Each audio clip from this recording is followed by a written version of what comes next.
Maintenance of inventory, ठीक है। तो nurse is expected to maintain the adequate equipment supply and the medicine in order to give quality service to patient, ठीक है। तो nurse एक person होती है हॉस्पिटल में जो पेशेंट को केयर भी देती है, प्लस और क्या करना होता है उसको इंडेंट और मेंटेनेंस और इन्वेंट्री का क्या करना होता है, पूरा ध्यान रखना पड़ता है। तो आज हम देखेंगे कि what is inventory, what is maintenance and what is indent, ठीक है। तो नर्स क्या है, एक एक्सपेक्टेड पर्सन है जो क्या करती है, मेंटेन करती है एडिक्वेट सप्लाई ऑफ इक्विपमेंट, ठीक है। अगर आप एक किसी वार्ड में पोस्टेड हैं तो आप वो पर्सन होंगे जो अपने वार्ड का क्या करेंगे, एडिक्वेट सप्लाई को क्या करेंगे, मेंटेन करेंगे कि आपके वार्ड में बेड है कि नहीं, जितने पेशेंट आते हैं आपके वार्ड में आपको पता हो जाएगा कि कितने पेशेंट आपके वार्ड में रोज़ आ सकते हैं, तो उतने बेड हैं कि नहीं, ठीक है। फिर उनके लिए प्रॉपर सारे मटेरियल्स है कि नहीं, मेडिसिन है कि नहीं, बेडशीट है कि नहीं, पिलो कवर है कि नहीं, स्टूल्स हैं कि नहीं, पंखे हैं कि नहीं। तो आप वो पर्सन है जो अपने वार्ड की सारी चीज़ों का क्या करते हैं, ध्यान रखते हैं, ठीक है।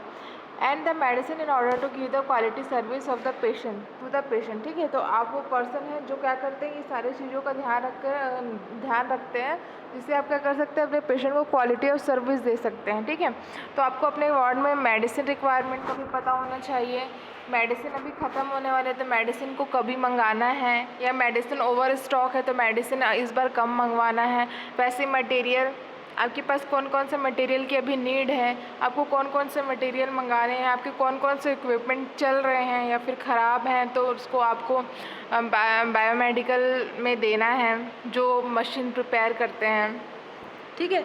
तो नर्स एक पर्सन रहती है जो क्वालिटी ऑफ केयर पेशेंट को देने के लिए क्या करती है, रिस्पॉन्सिबल होती है।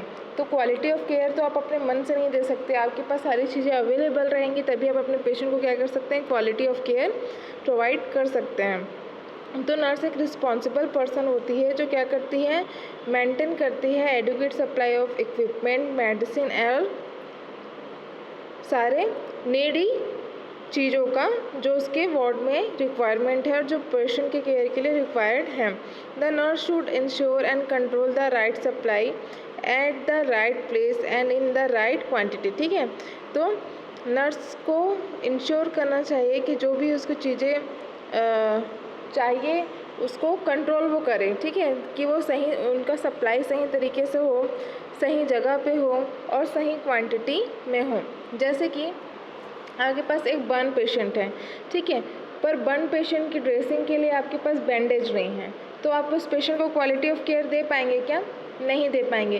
तो क्योंकि जो नर्स रहती है वो क्या होती है, वो क्रिटिकल थिंकर होती है, तो उसे पता है कि उसके पास एक बर्न पेशेंट है जिसका ड्रेसिंग होना होगा, उसके पास प्रॉपर स्टेराइल बैंडेज अवेलेबल होने चाहिए, ठीक है, ऑइंटमेंट होने चाहिए, उसके वार्ड की क्लिनिसिटी मेंटेन होनी चाहिए, उस पेशेंट के ड्रेसिंग के लिए जो जो इक्विपमेंट की ज़रूरत है वो उसके पास अवेलेबल होना चाहिए, ठीक है। अगर अवेलेबल नहीं है उसके वार्ड में तो उसे पहले से वो सारी चीज़ें मंगा लेनी चाहिए कि जब कभी हम ड्रेसिंग करें तो हमें चीज़ों के लिए इधर उधर भागना ना पड़े, ठीक है। अगर आप किसी वार्ड में पोस्टेड हैं और आपके पेशेंट को लग रहा है नेबुलाइज़र, हो सकता है उस टाइम पे आपके वार्ड का नेबुलाइज़र ख़राब है, तो ख़राब हो गया है, तो आप क्या करेंगे, आपको क्रिटिकल सिचुएशन आने से पहले ही उस नेबुलाइज़र को पहले से ठीक करा लेना है ताकि आप अपने पेशेंट को क्या कर सकें, एक अच्छा केयर प्रोवाइड कर सकें, ठीक है। आपको पता है कि आपके वार्ड में जो मेडिसिन जो मोस्टली रिक्वायर्ड हैं वो ओवर स्टॉक हैं, ठीक है, मतलब स्टॉक से ज़्यादा अवेलेबल है, या फिर इस मंथ जितने आपने स्टॉक मंगाए थे उतने वो यूज़ नहीं हुए, तो नेक्स्ट टाइम आप क्या करेंगे, उस मेडिसिन को कम क्वांटिटी में मंगाएंगे ताकि आपके पास जो क्वांटिटी बची हुई है उसे आप यूज़ कर सकें, ठीक है। आपके पास जो बजट दिया रहता है उस बजट में ही आपको सामान दिया जाता है आपके हॉस्पिटल से, ठीक है। तो नर्स क्या करती है, वो मनी, मैन और मटेरियल सब चीज़ों का क्या करती है, ध्यान रखती है, ठीक है। मतलब अगर आप किसी चीज़ों को सुपरवाइज़ कर रहे हैं तो आपको क्या करना है, अपने वार्ड का सारा चीज़ मेंटेन करना है। आपके वार्ड में एडिक्वेट स्टाफ होने चाहिए पेशेंट केयर के लिए, फिर एडिक्वेट अमाउंट में मशीन्स होने चाहिए, क्योंकि मशीन्स के द्वारा, इक्विपमेंट के द्वारा पेशेंट का केयर करेंगे। और क्या होना चाहिए, मटेरियल होना चाहिए। जैसे केयर के लिए आपको जो जो मटेरियल चाहिए, जैसे इंजेक्शन चाहिए, मेडिसिन चाहिए, ठीक है, बैंडेजेस चाहिए, और तो ये सारी चीज़ें क्या होनी चाहिए, आपके पास अवेलेबल होने चाहिए। तो ये सारी चीज़ों को ध्यान कौन रखती है, एक नर्स रखती है। तो इन्वेंट्री क्या है, इन्वेंट्री में आपकी सारी चीज़ें आएंगी जो आपके वार्ड में सप्लाई होती हैं। तो एक, अगर आप हॉस्पिटल में पोस्टेड होते हैं तो आपके पास एक रजिस्टर होता है, उसका नाम होता है इन्वेंट्री रजिस्टर, जिसमें आप मेंटेन करते हैं कि आपको कौन कौन सी चीज़ें चाहिए आपके वार्ड में, या फिर इस मंथ वाली चीज़ें हमको कम नीडी है तो हम उस चीज़ों को कम अमाउंट में मंगवाते हैं। तो सबसे पहले हम देखेंगे इंडेंट क्या है। An indent is official order and requisition for medicine supply for the medical store, ठीक है। तो इंडेंट क्या है, not only for medicine, it's for the equipment and materials, ठीक है। इंडेंट में, इंडेंट एक रजिस्टर होता है जिसमें आप इंडेंट लिखते हो कि जैसे आप लिस्ट बनाते हो, अगर आपको मार्केट जाना है तो आपको कौन कौन सी चीज़ें चाहिए, तो इंडेंट में वैसे ही हम लिस्ट बनाते हैं कि आपको कौन कौन सी चीज़ें चाहिए, ठीक है, और वो कितने अमाउंट में चाहिए, ठीक है।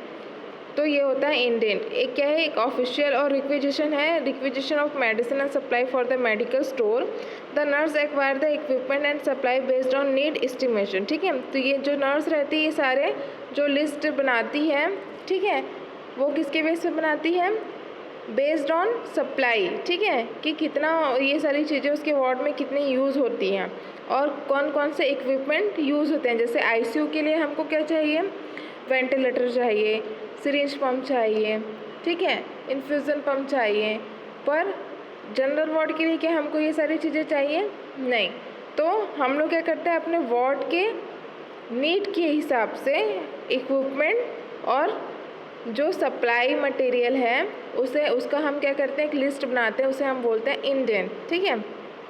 एंड अवेलेबिलिटी एंड बजट, ठीक है। अब आईसीयू वालों का बजट अलग होगा और जनरल वार्ड वालों का बजट अलग होगा, ठीक है।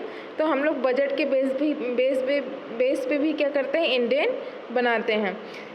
As the equipment is received, it should be inspected and stored as per the classification and according to the rate of consumption. तो जैसे आपने इक्विपमेंट इंडेंट आपने किया, उसके बाद आपने जो भी इंडेंट किया था वो सारी चीज़ें आपके पास आ गई, तो आप लोग क्या करोगे, उसको देखोगे कि कहीं वो सारी चीज़ें टूटी फूटी तो नहीं है, ठीक है। फिर आप क्या करोगे, उसको स्टोर करोगे उसकी क्लासिफिकेशन के हिसाब से।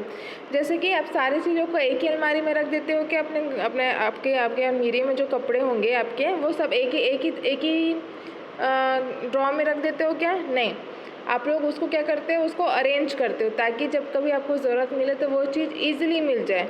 तो वैसे ही आपको क्या करना, उसको स्टोर करके रखना, उसको क्लासीफाई करके रखना है कि जब कभी आपको उसका नीड हो तो वो आपको क्या हो जाए, ईजिली मिल जाए। Always ensure that there is a buffer stock, ठीक है। आपको हमेशा ये पता होना चाहिए कि जो भी स्टॉक है वो बैलेंस्ड है कि नहीं, ठीक है।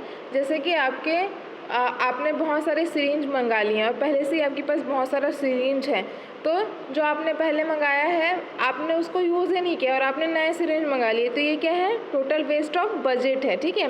तो आपको अपने वार्ड में सारी चीज़ों को क्या रखना है, बैलेंस्ड होने चाहिए सारी चीज़ें, मतलब रिक्वायर्ड अमाउंट में सारी चीज़ें होनी चाहिए, ठीक है। ना तो कोई चीज़ ज़्यादा होनी चाहिए, ना तो कोई चीज़ कम होनी चाहिए। Preventive maintenance has to be carried out through the service contract, ठीक है। तो प्रिवेंटिव मेंटेनेंस बोलने का मतलब ये है कि सारी चीज़ें बैलेंस्ड होनी चाहिए, ठीक है, ताकि आपको किसी क्रिटिकल सिचुएशन में किसी और से क्या ना करना पड़े, इक्विपमेंट या कुछ भी चीज़ लेना ना पड़े, ठीक है। Preventive maintenance, proper cleaning and making repair has to be done and the equipment store safely, ठीक है। तो आपके पास जो भी इक्विपमेंट है आप उसको समय समय पे साफ़ कराइए और उसको समय समय पे चेक करिए, ताकि वो ख़राब हो गए हैं तो आप उसे बनवाने के लिए दे दीजिए, ताकि आप समय पे उसको रिपेयर करा सकें कि जब कभी उस इक्विपमेंट का आपको ज़रूरत हो तो आपके पास वो इक्विपमेंट प्रॉपर अच्छे से चलते हुए हालत में आपके पास रहे, ठीक है, ताकि आप अपने पेशेंट को अच्छा केयर प्रोवाइड कर सकें। Inventory, N inventory is detail list of article in the ward, ठीक है। अब इंडेंट मतलब आपने कहीं से मंगवाया, ठीक है, जैसे आपने अपने हॉस्पिटल को एक लिस्ट दिया कि मुझे अपने वार्ड में ये सारी चीज़ें चाहिए, और इन्वेंट्री क्या है, आपकी वार्ड में कितनी सारी चीज़ें हैं उनका एक लिस्ट होता है। जैसे कि आपके पास कितने लाइटर है, 2 लाइटर हैं, 2 गैस हैं, ठीक है, 5 ग्लास हैं, वैसे ही एक क्या बोलना चाहिए, एक स्ट्रो है। तो आपके पास जो जो चीज़ें हैं, एक टॉर्च है, एक IV स्टैंड है, तो उतने सारे चीज़ों का क्या होता है, एक लिस्ट होता है, उसे हम बोलते हैं इन्वेंट्री। तो an inventory is detail list of article in the ward, their specification, standard number and और quality. When we are speaking of inventory means it is meant making a count of article in hand, ठीक है, मतलब आपके पास जितने भी articles हैं आप उसको काउंट करके रखते हैं, उसे आप बोलते हैं inventory. Purpose of maintaining inventory, ठीक है। अब इन्वेंट्री मेंटेन करने का पर्पस क्या है, it ensure the availability of item, ठीक है, आपके वार्ड में जितने आइटम चाहिए क्या आपके पास वो सारी चीज़ें हैं कि नहीं। तो आप क्या करते हैं, आप जब भी हॉस्पिटल एरिया पे पोस्टेड होते हैं, क्लिनिकल एरिया पे पोस्टेड होते हैं, तो तीनों शिफ्ट में क्या होती है, इन्वेंट्री चेक होती है। मॉर्निंग शिफ्ट वाला अपनी इन्वेंट्री चेक करता है, इवनिंग वाला अपनी इन्वेंट्री चेक करता है, और नाइट वाला अपनी इन्वेंट्री चेक करता है। ये चेक करने का ये प्रॉब्लम होता है कि जब कभी आप जा रहे हैं हैंड ओवर करके, तो आप सारी चीज़ें क्लियर करके जाएँ कि मेरे टाइम पर अगर आप मॉर्निंग में पोस्टेड हैं तो मेरे टाइम पर नेबुलाइज़र था, इवनिंग वाला आ करके फिर से इन्वेंट्री चेक करेगा और वो आपसे पूछेगा अगर उसे नेबुलाइज़र नहीं मिला तो नेबुलाइज़र कहाँ है, तो आप बताएंगे कि बाजू वार्ड वाले लेके गए हैं, दूसरे वार्ड वाले लेके गए हैं, ताकि वो उसको पता हो सकता है अगर उसने नहीं पूछा और आपने बताया नहीं तो वो तो आपकी वार्ड से मिसिंग हो जाएगा। फिर क्या होगा, आपको नए आर्टिकल का ज़रूरत पड़ेगा, तो आपका हॉस्पिटल आपसे पूछेगा ना कि आपको नेबुलाइज़र जो दिया गया था वो कहाँ है, ठीक है। इसलिए हम क्या करते हैं, अपने वार्ड में शिफ्ट बाय शिफ्ट क्या करते हैं, इन्वेंट्री चेक करते हैं, ताकि हम जो हैंड ओवर ले रहे हैं, ना कि हम सिर्फ पेशेंट का हैंड ओवर लेते हैं, बल्कि हम क्या करते हैं, अपने वार्ड के जितने सारी चीज़ रहते हैं उनका सबका हैंड ओवर लेते हैं, क्योंकि हम एज ए रिस्पॉन्सिबल नर्स किसी हॉस्पिटल पे पोस्टेड होते हैं। Provide chance to determine the condition of article, ठीक है। तो आप क्या करते हैं, जब कभी आप हैंड ओवर लेते हैं तो आप जब इन्वेंट्री चेक करते हैं तो सारे मशीन, सारे इक्विपमेंट का क्या करते हैं, आप उसको चला कर देखते हैं कि वो सारे मशीन चल रहे हैं कि नहीं, ठीक है। जिससे क्या पता होता है कि आपको ये पता होता है कि वो मशीन ख़राब है, उसको आपको बनवाने के लिए भेजना है। हो सकता है कि आपकी जो सुपरवाइज़र नर्स है, जो आपकी हेड इंचार्ज है, वो भूल गई, तो आप क्या करेंगे, उसको रिमाइंड कराएंगे कि ये चीज़ ख़राब हो गई है, आप इसे रिपेयर करा के रखें कि जब कभी ज़रूरत पड़े तो हमारे पास ये वाली चीज़ें अवेलेबल रहें, ठीक है। तो ये क्या करता है, इन्वेंट्री क्या करता है, provide chance to determine the condition of article, ठीक है, and time to return the article to their proper place, ठीक है। तो जब कभी आप इन्वेंट्री चेक करते हैं तो हो सकता है कि जब आपने इन्वेंट्री चेक किया तो आपको एक IV स्टैंड ना मिला हो, तो आपको पता है कि 2 दिन से आपने बाजू वार्ड वाले लोग को या आपके नियर बाय वार्ड को आपने क्या किया, एक IV स्टैंड दिया है, 2 दिन हो गए उन्होंने रिप्लेस नहीं किया, आपको वापस नहीं किया, तो आप क्या करते हैं, आपको अपने नेक्स्ट शिफ्ट वाले को हैंड ओवर देना है, क्योंकि आपने उस चीज़ को दिया है, आप रिस्पॉन्सिबल हैं। तो आप क्या करते हैं, उनसे जा कर के पूछते हैं कि आपका काम अगर हो गया है तो आप हमें हमारा आर्टिकल वापस कर दीजिए। तो क्या होता है ये, ताकि लंबे समय तक अगर आपने ये सारा काम पूरा नहीं किया तो हो सकता है कि आप भूल जाएंगे और आपको पता नहीं होगा। तो क्या करना है, हमको सारे आर्टिकल को हमेशा चेक करना है, और हमें पता होता है शिफ्ट बाय शिफ्ट हमें पता होता है कि हमारे वार्ड के आर्टिकल कहाँ हैं, वर्किंग हालत में है या नहीं है, हमें किस चीज़ की ज़रूरत है जिसे हम क्या करें, इंडेंट करें, ठीक है। इसलिए इन्वेंट्री चेक करना बहुत ज़रूरी है। Inventory of some article maintain daily, ठीक है। तो बहुत सारे आर्टिकल रहते हैं जिनका डेली मेंटेनेंस बहुत ज़रूरी होता है। For some other thing it may require weekly, whereas the some other thing only monthly inventory is adequate. ठीक है, तो बहुत सारे हमारे वार्ड में बहुत सारे इन्वेंट्री, बहुत सारे मतलब इक्विपमेंट, मेडिसिन रहते हैं जिनका डेली इन्वेंट्री मेंटेन करना बहुत ज़रूरी है। कुछ इक्विपमेंट, कुछ मेडिसिन होते हैं जिनका वीकली इन्वेंट्री करना बहुत ज़रूरी है, और कुछ चीज़ होते हैं जिनका मंथली इन्वेंट्री कंट्रोल करना बहुत ज़रूरी होता है। मेथड ऑफ इन्वेंट्री कंट्रोल, तो विजुअल कंट्रोल मेथड होता है, ABC एनालिसिस होता है, VED क्लासिफिकेशन होता है, और टू बिन सिस्टम होता है। ठीक है, तो विजुअल कंट्रोल मेथड में क्या होता है, it is the simplest method where you assess what you have on hand and decide what you get. ठीक है, आप विजुअल कंट्रोल मेथड में क्या करते हैं, आप सब सारी चीज़ें जा कर देखते हैं आपको क्या चीज़ आपके हाथ में है और क्या चीज़ आपको चाहिए, तो ये होता है विजुअल कंट्रोल मेथड। ठीक है, फिर ABC एनालिसिस में क्या होता है, इसे हम बोलते हैं ऑलवेज बेटर कंट्रोल। हम लोग क्या करते हैं, इसमें जो हमारे पास जो 10% जो चीज़ें रहती हैं वो क्या होती है, 70% टोटल। जैसे आपके पास 100% का टोटल कॉस्ट है, ठीक है, तो उसमें से जो 10% चीज़ें रहेंगी वो क्या करेंगी, 70% ऑफ कॉस्ट क्या करेंगी, मतलब उनको चाहिए उस चीज़ को इंडेंट करने के लिए हमको 70% अपने टोटल बजट का चाहिए। ठीक है, उसमें से जो 20% जो रहेंगी मटेरियल जो रहेंगी उनको खरीदने के लिए मात्र हमको 20% अपने बजट में का चाहिए, और उसमें से जो 70% मटेरियल रहेंगे उसमें को खरीदने के लिए हमको मात्र अपने बजट का 10% अमाउंट चाहिए। तो ये होता है हमारा ABC एनालिसिस। तो ए में क्या आता है, ए में कौन से आइटम आते हैं, small in number but consume large amount of resource. ठीक है, तो क्या होते हैं, ए में वो आइटम आते हैं जो छोटे तो हैं पर वो ज़्यादा पैसा चाहिए, उनको ज़्यादा अमाउंट चाहिए उनको खरीदने के लिए। ठीक है, तो ऐसी चीज़ों को हम लोग क्या करते हैं, टाइट कंट्रोल करते हैं। टाइट कंट्रोल मतलब हम लोग उसका डेली इन्वेंट्री चेक करते हैं, क्योंकि उसका घूमना। फिर क्या करना होता है हमको, स्ट्रिक्ट और क्लोजर वॉच। ठीक है, हम उनको हर शिफ्ट में चेक करते हैं। लो एक्स्ट्रा स्टॉक, ठीक है, ये सारे जो मटेरियल रहते हैं उनका ज़्यादा स्टॉक नहीं होता, मतलब वो हमारे पास लार्ज क्वांटिटी में नहीं होते हैं, वो थोड़े क्वांटिटी में रहते हैं पर वो ज़्यादा अमाउंट कंज्यूम करते हैं। ठीक है, इसलिए हमारे पास उन सारी चीज़ों का ज़्यादा क्वांटिटी नहीं होता है।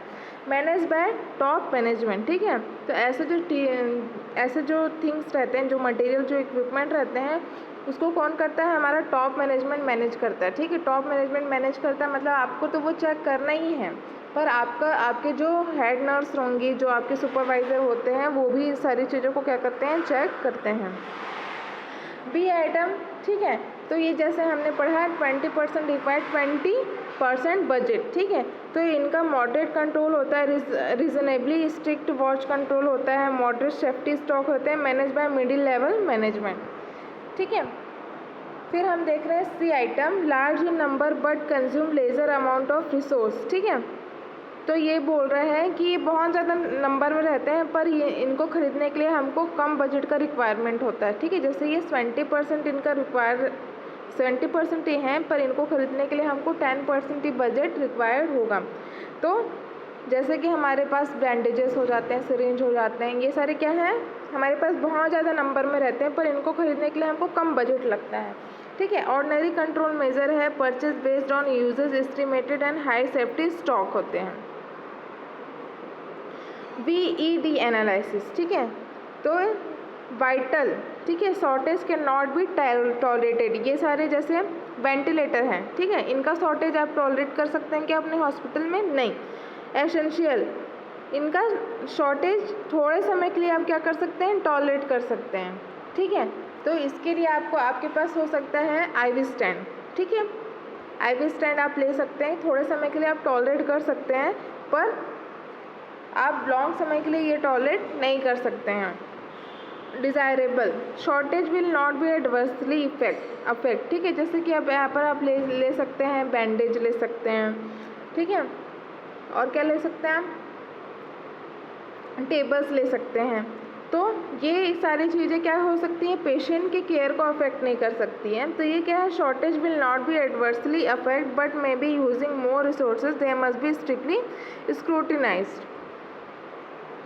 To bin system, there is a main bin and backup bin of product. ठीक है, टू बिन सिस्टम में क्या होता है, एक जो बहुत रिक्वायर्ड होता है इसे हम बोलते हैं मेन बिन, और एक होता है बैकअप बिन। उसके एब्सेंस में हम लोग उस चीज़ को यूज़ करते हैं। Use a product from the main bin first before using the backup bin indent for the product. ठीक है, तो इस तरीके से होता है हॉस्पिटल में इंडेंट इन्वेंट्री और मेंटेनेंस किसी भी इक्विपमेंट और मटेरियल्स का।